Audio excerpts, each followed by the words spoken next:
Well, good morning, everyone, and welcome to the webinar. For those of you who I haven't met in person, my name is Fred Pitsadney. I'm the founder and president of Focus Management, and I'll be presenting today's session along with Richard Jarosky, a Focus partner. Just a couple of housekeeping items first. Feel free to take notes during this webinar. However, you should know that we're recording today's webinar and it will be sent to you in a couple of days. Secondly, we will be using the Q&A feature to capture any questions that you would like to have answered. So please enter your questions in the Q&A box at the bottom of your screen. We set some time aside following the presentation and we'll get to as many questions as we can. 8 months ago, the tone and the subject matter for this webinar would have been so different.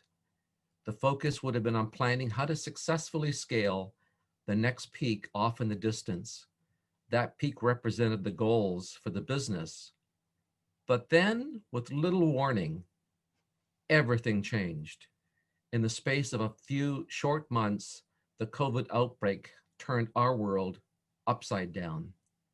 Our choices, our options have become severely limited. Now, we all have to act very, very quickly and decisively and respond to changes that come at us just about every day as we move towards a new normal, whatever that might become. To survive and thrive in today's unsettling and turbulent environment, we all need to rethink how we approach planning, managing, and executing our critical priorities. We need to take the tools that we are familiar with and reshape them to fit the world we now find ourselves in. And how has that world changed? Well, for starters, it shut down. Planes stopped flying. Borders were closed. People returning home from abroad were either placed in quarantine or voluntarily into self-isolation. You couldn't go where you wanted to. If you did, you couldn't get back. Buyers couldn't buy. Sellers couldn't sell. Shippers couldn't ship. Makers couldn't make. Every economy, everywhere, took a severe blow to the head. And on top of all of this, we don't know what's coming next. We are now in the second wave. Is there another? How much longer for a vaccine? What about an antiviral? When will it be safe to go back to something we used to call normal? This pandemic is crushing many paradigms, how we make purchases and what we buy, how we do business and who we do it with, how our businesses operate internally, how we communicate with each other, and the list goes on. In the face of this, we need to recognize an important reality. Whoever acts the fastest and most decisively will set the pace. And to do this, we need to rethink our approach to planning. In fact, to a great degree, we need to rethink how we think, and especially how we think about planning. So what are the goals today? Well, there are 3 of them, which are designed to provide you with a guide or a roadmap on how you can adapt your planning toolkit to today's realities. The overall goal is to introduce the RAD process that we have successfully used with our clients. We'll start by reviewing the underlying key principles that will help you move quickly through your planning and execution stages. And we'll introduce you to some specific tools and techniques that are immensely helpful in today's turbulent and uncertain world. Let's start where RAD came from, the fundamental value proposition for all the work, and then we'll cover the 4 principles, the tools and techniques, the how-tos, and RAD's fit. I mean, who stands to benefit the most for taking the RAD approach? Every leader, whether of a business unit or a team within, wants the great execution of what matters most. The great execution, however, remains elusive, as most, in fact, it's been published that 75% still struggle with the execution of not only strategic, but operational and project plans. So where do organizations end up? Well, often it's one of these other quadrants. Let's start with the orange quadrant, the poor execution of what matters most. This is where you find leaders with lots of frustration, great frustration, who keep asking, why are we late? Why we miss the time deadlines again? Why are there so many errors? Why? Well, you get the idea. The green quadrant, the great execution of the wrong things often leads to major embarrassment as the leader answers questions like, look, if we're so great at getting things done, why is the competition still eating our lunch? Why have we missed our fundraising goal? You get the idea. The black zone is that color for a reason. Businesses and their leaders just don't last very long. Poor execution of the wrong things is a major reason that the majority of startups never see year 2. There are 3 elements that help leaders take their teams to that top right-hand quadrant. They are clarity, alignment, and commitment. Well, of what exactly? For strategy execution, it's clarity, alignment, and commitment to the long-term focus and direction of the business.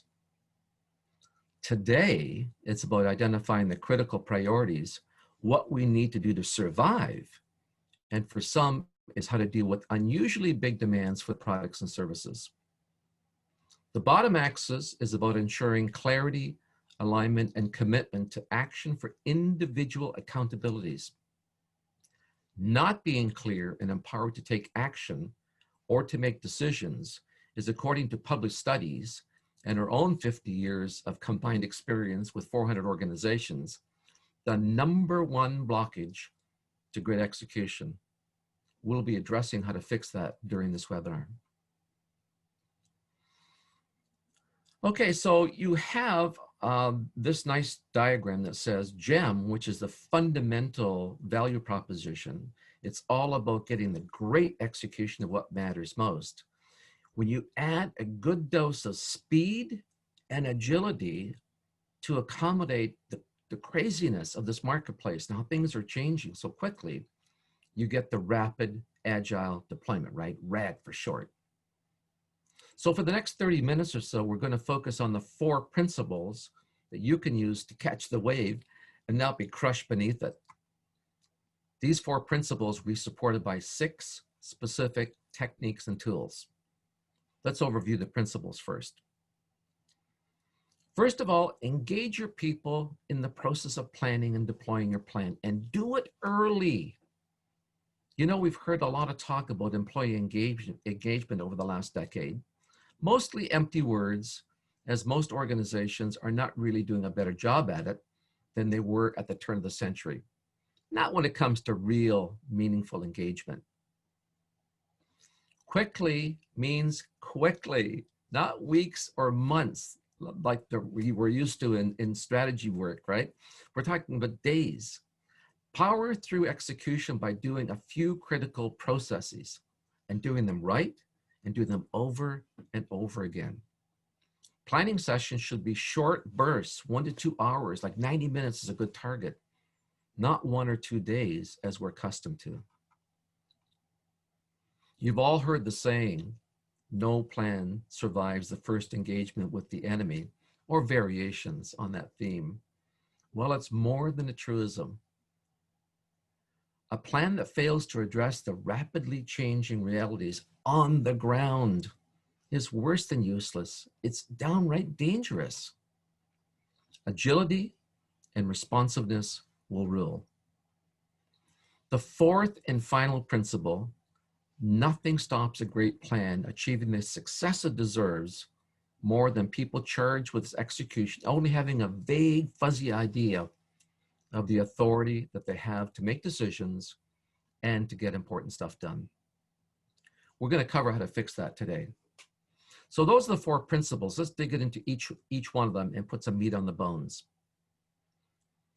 There are 2 important reasons to ask your people about their views and their ideas. The first is that they want to be asked. They want to feel that someone actually cares about what they think. I mean, in their position, wouldn't you? The second reason is they know things that you don't, not because they're necessarily smarter, but because they are often closer to the action, closer to customers, closer with suppliers and competitors. Look, the last thing you want to hear during a debrief, especially of a failed initiative, is, I could have told you that. You never, ever want to hear those words. It only makes sense that if you ask questions, you need to listen to the answers. Nothing turns people off more than taking the trouble to respond to a question only to be totally ignored. Most of us have had that experience. It's not pleasant. This must not happen. It's critical to respond in some fashion about the entire process. Ask people early enough in the process to make their input useful. This is during the assessment stage, prior to putting pen to paper and creating the plan to take the business forward. This should be one of the very, very first things that you do. There are a variety of tools, many available at low cost, that can be used to gather this input. SurveyMonkey is one, and there are others. Keep it simple. Don't make it too elaborate or complicated. Ask a few vital questions and make it clear as to why the answers matter. We're going to look at a couple of examples in just a minute. Whatever information you gather, it needs to feed into your battle planning. Now, why do we call it battle planning? Well, for us, it conveys a completely different level of intensity than conventional strategic planning. This isn't about winning the war. It is about achieving the success we need today that creates a secure and positive tomorrow. The first thing that we need to do is quickly come to grips with the situation we find ourselves in, particularly in 5 key areas of importance. First of all, what is life like today for our customers? How are they being affected? How are their attitudes, their preferences, and behaviors changing? What new challenges are they having that might represent opportunities for us? Maybe their need for what we do is decreased, or maybe it's increased due to the present situation. You know, for instance, the dramatic drop in commercial and civil aviation has had a terrible impact on companies that service and repair aircraft components such as wheels and brakes. Sailmakers, on the other hand, who had the capability, have gained from the surge in demand for covers to protect engines as aircraft sit idle. What about our suppliers? We depend on them to operate our business. So how are they holding up?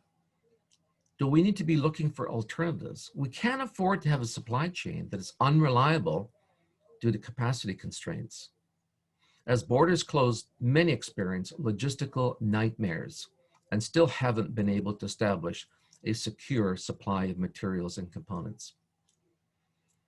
As for our competitors, are they showing any signs of weakness that we can exploit? Have their service levels dropped significantly? Are they losing customers? Is there a fire sale opportunity out there? Maybe we can snap up some smaller companies that are struggling so that we can expand our reach. If we don't, someone else might. One of our clients, a maker of plumbing products, experienced a huge increase in demand for their products because many of their competitors were either unable to operate or have their supply chains disrupted. Their big challenge, and put this under a nice problem to have, was how are we going to make enough of our product quickly enough to take advantage of this windfall? What about our people? How are they doing? This has been a very stressful time for many, perhaps all. Are we doing what we can to help them through this? For example, one of our clients shifted work hours to help those who are having difficulty managing childcare. Finally, we need to appraise our operational capability and capacity. Are we able to meet service level requirements and remain cost efficient? If we have excess capacity, can it be redeployed to other areas? I mean, look at the example. Look at the number of companies now making respirators and masks. Remember the survey I mentioned a few minutes ago? Well, these are a few of the questions that we ask. What one thing within our power? Don't ask questions that you can't do anything about. So what one thing within our power could we do to help you and others deal with and cope better? The first thing you need to do is ask your people, how can we help you? How about our customers? What can we do to serve them better? After all, a business without customers, well, it just isn't. What ideas do you have on how we could bond better with them? Perhaps become the trusted go-to company, maybe even indispensable. We might be suffering operationally and our less than great performance is damaging our reputation and causing frustration. How can we address those concerns and get better?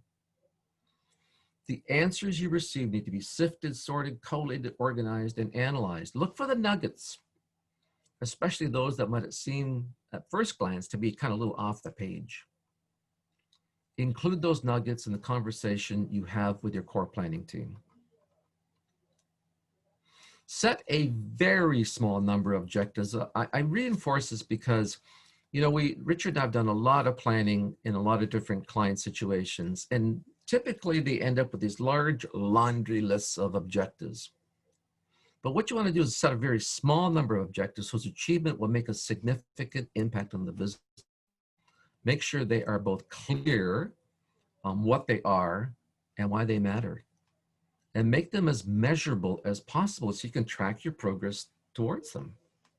Something like this: increase full order on-time shipment to 96% by December 31st, time-bounded, without increasing per unit shipping costs.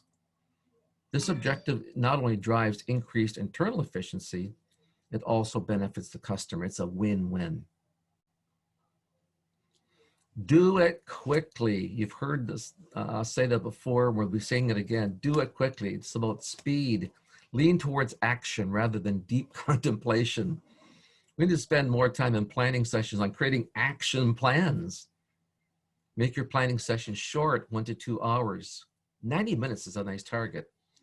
And place them at a tight timeline, whatever you can accommodate. Think about doing 2 or even 3 sessions in a week during the assessment and planning stages. Please keep it simple. Keeping it simple should be your mantra throughout this process. I mean, a beautiful plan on paper breaks down if people aren't clear on what they need to do and how the various elements need to fit together to be successful. In a moment, we'll look at some powerful yet simple ways of ensuring clarity of your plan. The most common cause, I'll repeat that, the most common cause of execution failure is that people don't know specifically what is expected of them, what they're supposed to do, or the authority that's available to them. We're going to cover more about authority clarification in a few minutes. Complexity is a major barrier when it comes to deciding what to do and then executing it. Richard is going to cover some simple yet very powerful tools and techniques that you can use. The best thing is that you probably already have them in your toolkit. Richard will include how to make the planning and execution roles crystal clear. Richard, over to you. Thanks, Fred, and good morning, everyone. Now, Fred has given you some nice background, sort of set the context for RAD, especially within sort of the times that we're experiencing today. And what I want to do is a couple of things. One of those is to talk a little bit more about how RAD actually works. So if you sort of lift the covers off and look underneath, in a little bit more detail, what does it look like? And I also want to talk about some of the tools and the techniques that our clients have found really, really helpful. And these are some things that in some cases we've been using since, well, forever. But in other cases, we've sort of tuned and in some cases even developed them newly, simply because they really suit the times and they suit the design of RAD. So the first part of RAD, the cycle, the process, is getting ready. Essentially, it says if we want to sit down, whether it's virtually or physically together, and develop a plan, we need to make sure that we're ready to do that.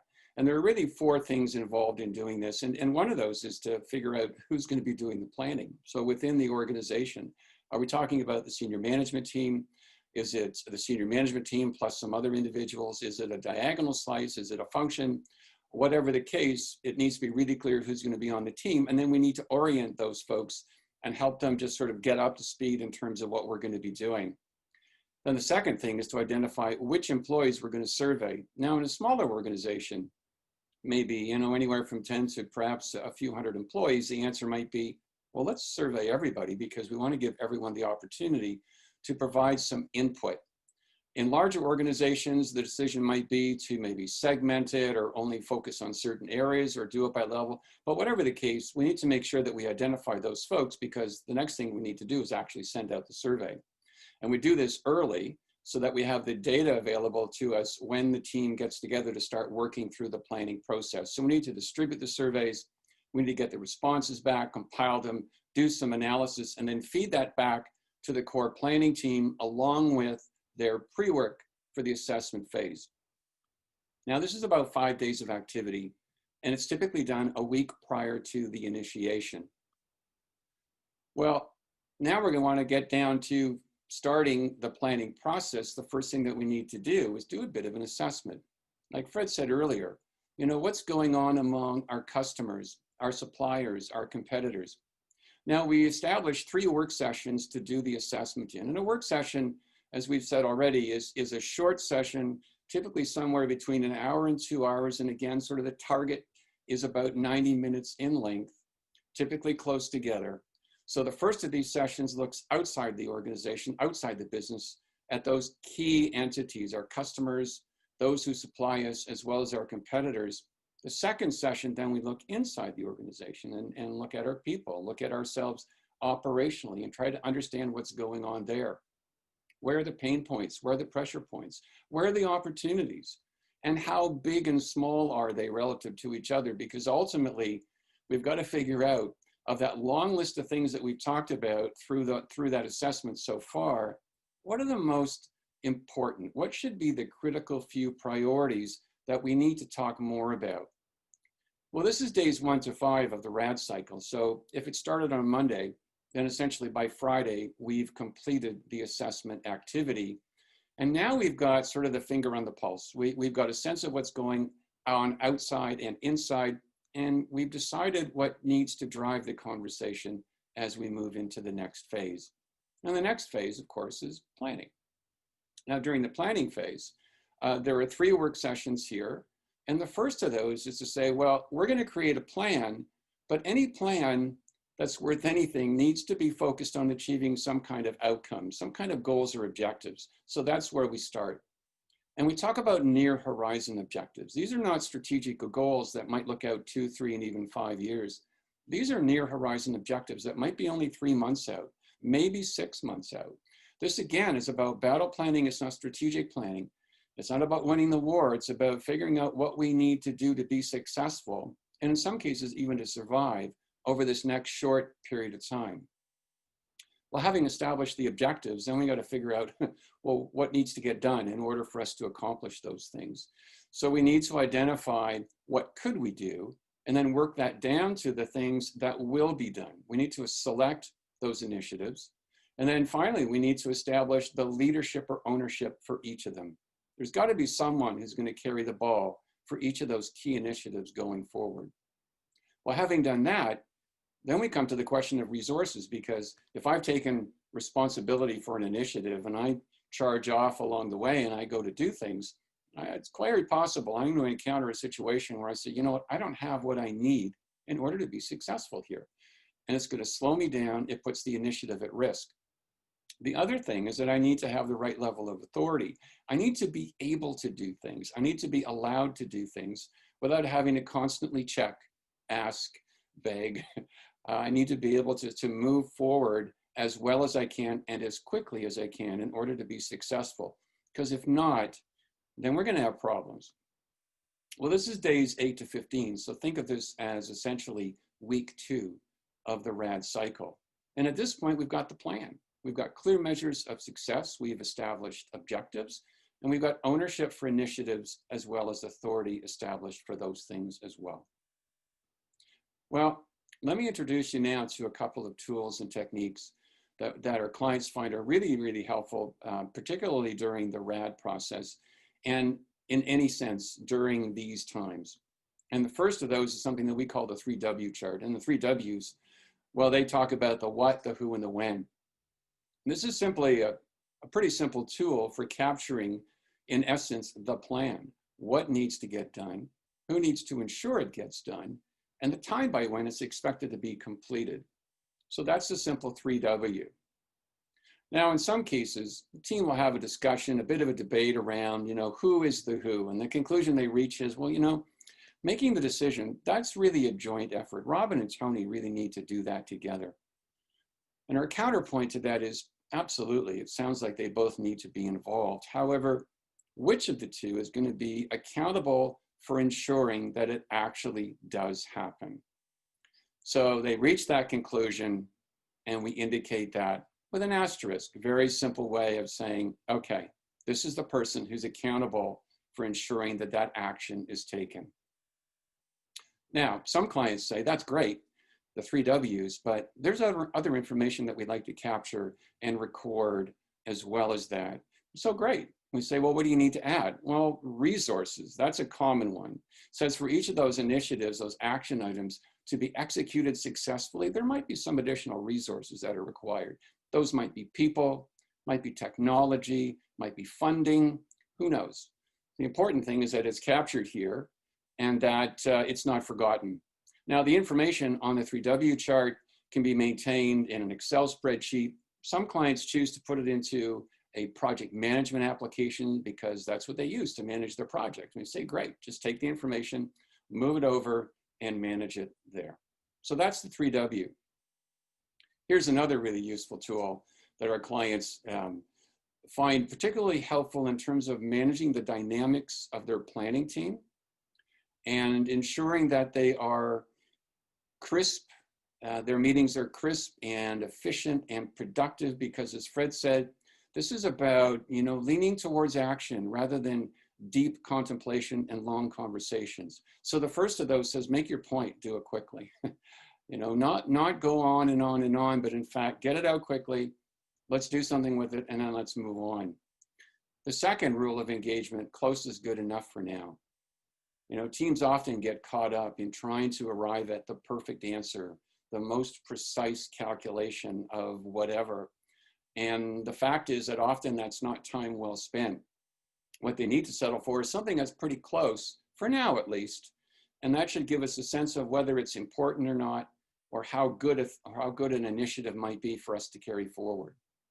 Keeping focused, not sidetracking, again, huge potential for taking up time, which is better spent doing other things. Can use a parking lot to track these things to make sure that we don't forget about them, but let's not pursue that right now. It might be important, but it's not timely. Having one speaker, these days doing meetings virtually and online, if you've got more than one person talking at a time, it becomes really, really difficult to follow the conversation. I'm not sure who I should be listening to, and that's true whether I'm a facilitator of that meeting or whether I'm one of the meeting participants. And then finally, the 80% rule. And the 80% rule recognizes that every conversation and every decision-making process reaches a point of diminishing returns. At some point, it becomes clear that we haven't added any real value to the conversation for the last several minutes. We keep talking about the same stuff the same way. So someone within that meeting needs to be able to simply put up their hand and say, you know what, I think we're at least 80% there.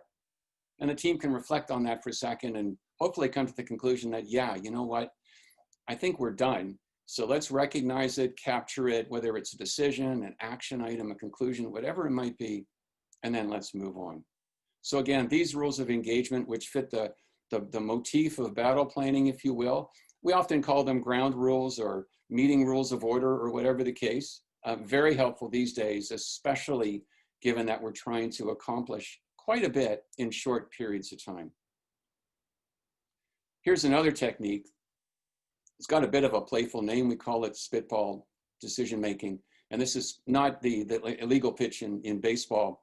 This is more along the lines of let's throw things against the wall and see what sticks.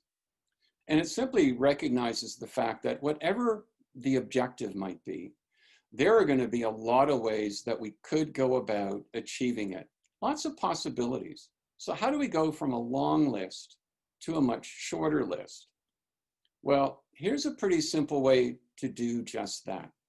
Now, this particular example puts value or benefit on the vertical axis and cost or effort along the horizontal axis, and it basically creates 4 zones. And let me go through them with you. Let's start with the best deal zone, the green. The best deal zone is things that they're going to pay off really nicely. And the even better news is they're going to take relatively little effort or not cost very much to implement. You'd have trouble convincing me that those things are not good to do. We've got the justifiable zone, the blue zone. Now, the blue zone are things that are going to give us a pretty good return. On the other hand, they're also going to take a fair bit of effort or cost to implement. So it might be justifiable. And I think particularly we look there when there's not very much over in the green zone. And we say, well, if there's not much in the green, let's look a little bit harder at those justifiable items.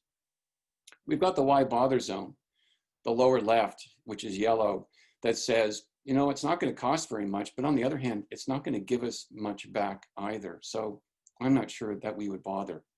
And then finally, the no way zone. These are things that they're going to cost a lot to do, and they're not going to give us very much back. That just does not sound like a sound thing to do. So sorry, but no way.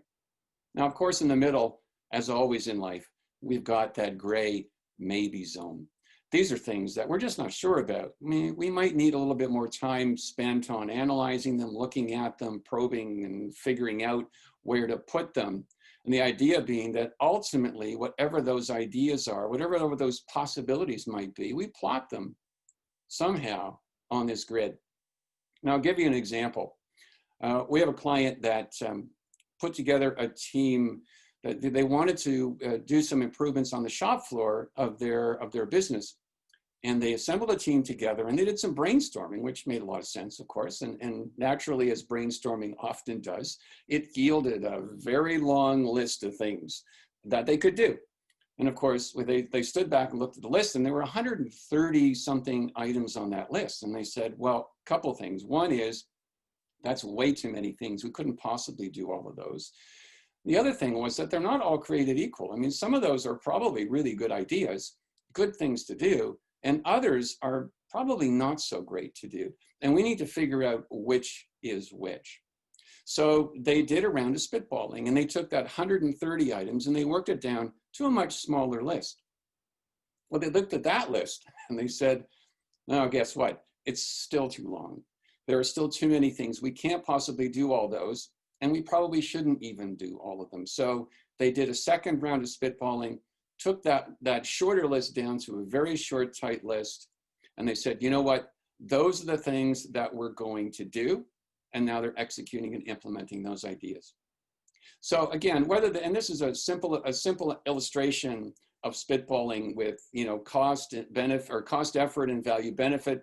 You could also do one that has a sort of cost benefit versus risk, and say, well, let's look at risk in relation to what it's going to give us in return for what we spend, and do the analysis that way. So however you do it, again, it can yield, the whole point being, take a long list of ideas, work that down to a shorter list, and say, you know what, those look like the things that we should pursue. Well, great. So now you've chosen what to do. We're into the deployment phase. We're doing stuff. The next point, and this is the next principle involved in RAD, is keeping agile and maintaining some level of responsiveness in an organization. And the key here is checking on progress often. And this might mean, for instance, doing short check-ins, 5, 10, 15 minutes, several times a week during the deployment of the plan. You know, it's a little bit like driving in traffic. You can't just drive along with your eyes closed and occasionally open your eyes to see how things are going, or not look at the gas gauge other than maybe every few days. You know, we need to get that feedback and check on progress and see how things are going fairly often. We need to change the plan if it's not working. You know, the quote that's attributed to Einstein, which is that doing the same thing repeatedly and expecting a different outcome is the definition of insanity. Well, whether he said it or not, whoever said it has a good point. If something's not working, then we need to figure out, well, is it the wrong thing, or are we not doing it the right way? So let's come to the right conclusion there, and if necessary, change the plan. And then this idea of calling it audible. Now, we take this idea from North American football. So the scenario that we're all familiar with, the quarterback and the offensive team are in the huddle, the quarterback calls a play, they break the huddle, they go to the line of scrimmage and line up, they go down in the line, center goes down over the ball, quarterback looks over the center at the alignment of the defense and concludes very quickly, oh my gosh, that play is absolutely the wrong play to run. If we do that, we're going to get hammered. And not only is it not going to work, but it could put us in real trouble. So the quarterback calls an audible. Quarterback uses some coded language because it doesn't want the other team to know what's going on. And essentially says, hey guys, the play that we were going to do, we're not going to do that now. We're now going to do this other play. So two important things about calling an audible. One is that everybody hears it. and you'll hear, even in a crowded and very noisy stadium, that quarterback's voice loud and fairly clear. The second thing is that everybody now knows, everybody on the field knows what they need to do different or do differently. And those are both really critical things about calling an audible. Well, let me move on to the fourth principle that Fred mentioned earlier, which is delegating authority. And for us, there were a few key things here. One is that people have sufficient authority to be effective and to be efficient. And we use the word requisite often, meaning not too little, not too much, but just right, sort of the Goldilocks position, being specific and clear. Like Fred said earlier, a huge problem when people are tasked with doing something but not given the right authority or not really understanding what authority they've got. And the third point, which is about increasing authority when we have the opportunity to give people greater authority because it allows them to do things more efficiently and more quickly. Well, we often use an equation when we talk about authority, and it's responsibility without authority results in frustration. If I've taken accountability for implementing an initiative or achieving an objective, and I go to do it and I find that I am hampered by not having enough authority, I get frustrated. And chances are the next time somebody looks for a volunteer to do something like that, I'm going to take a step back because I've learned that it's just frustrating and it's uncomfortable for me. And quite honestly, it might cause that initiative to fail, which could put me at risk and could put the business at risk as well. Similar equation, which is that responsibility without authority can result in delays as well. So not just frustration, but in fact, the time that it takes to get things done can be stretched out well past the expected timelines. Well, when we define authority, we like to keep it pretty simple, and we use 4 levels. Think of these as sort of authority buckets. The level 1 that says, just do it. For these things, if I'm the team leader, I say to you, hey, you know what? Don't need to ask, don't need to tell, just go ahead and do it. Level 2 that says, yeah, do it, but tell me after. And it's not a courtesy, it's an obligation. A level 3, which is tell me before you do it. And a level 4, which is never mind, bring to me a suggestion, a recommendation, and then I will make the decision, I will make the choice. I think maybe an example will help to clarify this. So here's a situation where a manager is responsible for implementing some changes on the shop floor of a manufacturing operation. Well, the first example, this is pretty simple, really. Spend what's been approved, follow the policies, pretty vanilla. This is the level 1. It says, just go do it. There's no need to ask or tell. The second example about approving new suppliers says that if you're going to approve new suppliers, as your team leader, I need to know about that. Because if somebody comes to me in the hallway and says, hey, what's going on with the suppliers? I don't want to be embarrassed by the fact that I don't know the answer to that. So you need to tell me after you've done it. For changes that are going to have some minor staff impact, I probably want you to tell me first. And then finally, those things that are going to have significant staff impact, I want you to come to me and say what you think we ought to do. And then ultimately, I'm going to make the decision. and you may be the one to implement it at that point.